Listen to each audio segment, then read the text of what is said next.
Shalom to you from Jerusalem, from the city of peace.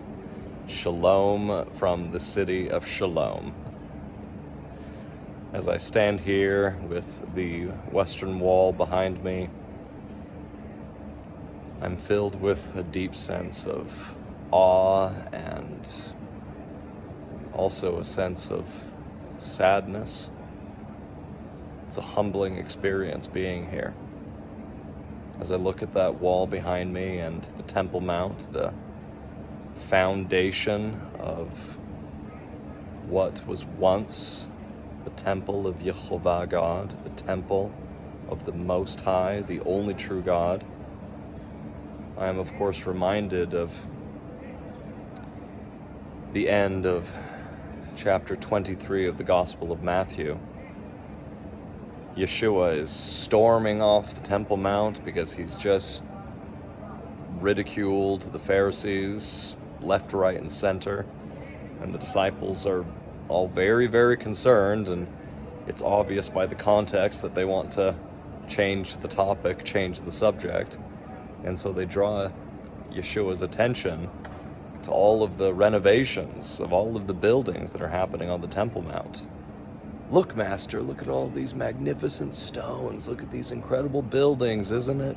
All so amazing and so beautiful.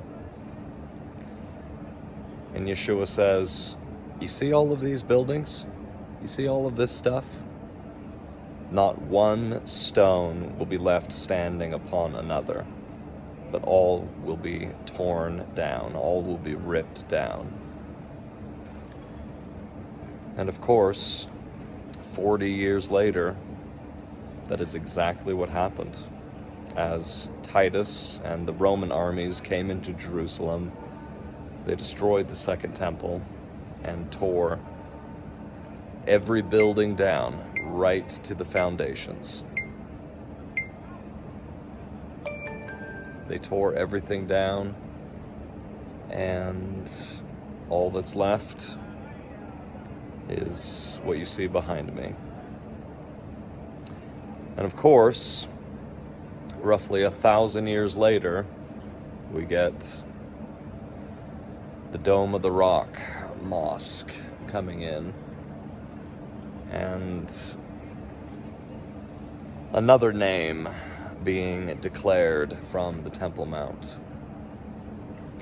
It's sobering and humbling and saddening to be here to, of course, remember the words of our Lord Yeshua and the destruction of the Second Temple. But then seeing that thing just adds to the sadness, adds to the sorrow of the whole experience. A sobering reminder to us all that even if God's chosen people reject YeHoVaH and reject his Torah, reject the truth of the word and the commandments, and go off doing their own stuff, go off on their own ways, well, YeHoVaH is a perfect judge, and he shows no partiality. He doesn't show favoritism to anyone, anywhere, at any time. As Peter says in Acts chapter 10, that this is a truth, that God shows no partiality, but in every nation, those that fear God and work righteousness are accepted by God. Those that fear YeHoVaH and work righteousness.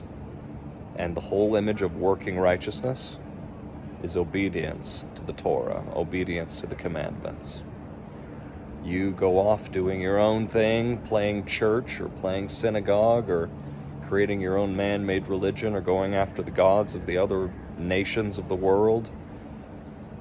And YeHoVaH, because he is just, because he is right, because he is perfect, because he is holy, he judges Jew and Gentile alike. And this wall behind me is the tangible, physical proof of that truth.